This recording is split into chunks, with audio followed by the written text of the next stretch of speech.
आप सभी को प्रभु यीशु मसीह के नाम में जय मसीह की। तो आइए जानते हैं आत्मा कलीसिया से क्या कहता है। जानेंगे सच क्या है।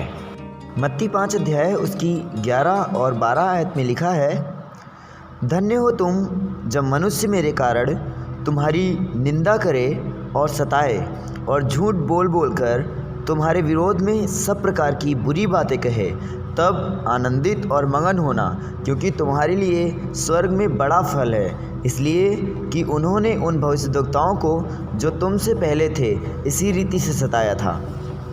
आज हम इस बात को जानने की कोशिश करेंगे कि जो पॉल दीनाकरण के घर में 20 जनवरी को छापा मारा गया है और गलत दोष लगाए जा रहे हैं और झूठे आरोप लगाए जा रहे हैं कि वो लोगों को धर्म परिवर्तन कराते हैं। तमिलनाडु, केरला, उड़ीसा, तेलंगाना, आंध्र प्रदेश में उन्होंने अपने अड्डे बना रखे हैं और लोगों का भारी संख्या में कन्वर्जन यानी धर्म परिवर्तन कराते हैं। और जल्द ही में ये भी सुनने में आया है कि जब उनके घर में छापा मारा गया और खोजबीन की गई तो उनके घर से 118 करोड़ रुपए और 4 किलो सोना मिला है। तो मेरे प्रियो, उन पर बड़े बड़े दोष लगाए जा रहे हैं, झूठे आरोप लगाए जा रहे हैं। तो मैं इस बात से आपको सचेत करना चाहता हूँ कि ये सब तो मसीहों पर होना ही है, क्योंकि बाइबल में ये बात साफ लिखी हुई है कि लोग तुम पर झूठे आरोप लगाएंगे और सब प्रकार की बुरी बातें कहेंगे, क्योंकि ये शुरू से होता चला आ रहा है। मसीहों को सताया जा रहा है और उन पर झूठे दोष लगाए जा रहे हैं, क्योंकि जो सच का मार्ग बताता है उसे ही लोग झूठा साबित करने की कोशिश करते हैं, क्योंकि वो बुराई के मार्ग से बाहर नहीं आना चाहते। क्यों? क्योंकि उनको उस रास्ते पर सब प्रकार के बुरे काम करने में अच्छा लगता है और वो उस बुराई से बाहर आना ही नहीं चाहते।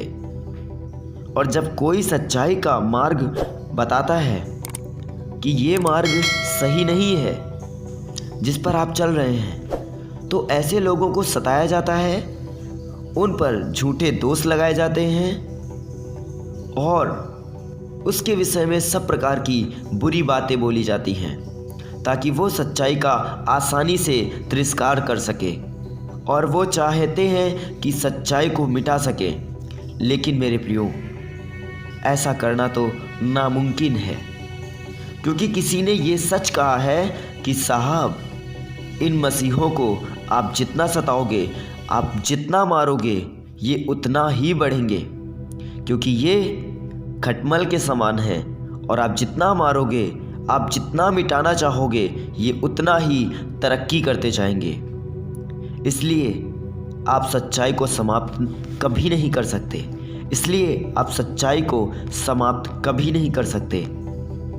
जो अभी ये बात आई है कि पॉल दीनाकरण जी धर्म परिवर्तन कराते हैं, तो ये बिल्कुल गलत है।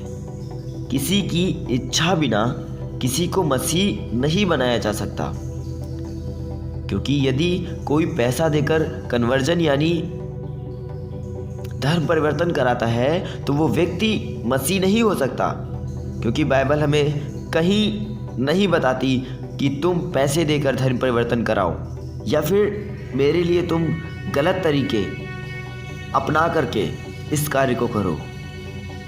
और रही बात ये कि धर्म परिवर्तन की, तो ये बिल्कुल गलत है।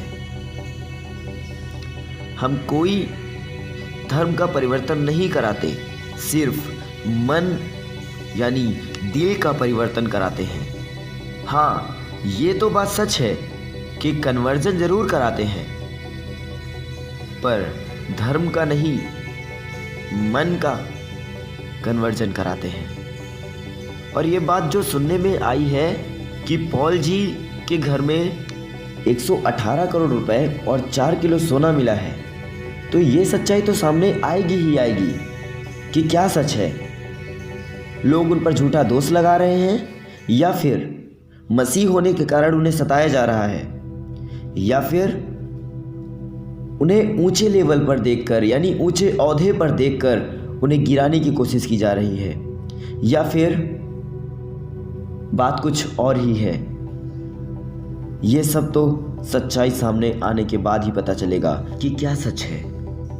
मेरे प्रियो, मैं आपसे निवेदन करता हूँ कि आप सब पॉल दीनकर जी को अपनी प्रार्थनाओं में याद रखें कि वो जब कठिन परिस्थिति में हैं, कठिन परिस्थिति का सामना कर रहे हैं, तो परमेश्वर उन्हें अपनी सामर्थ्य दे और वो इस कठिन परिस्थिति में दृढ़ता के साथ खड़े रहने वाले हो सके।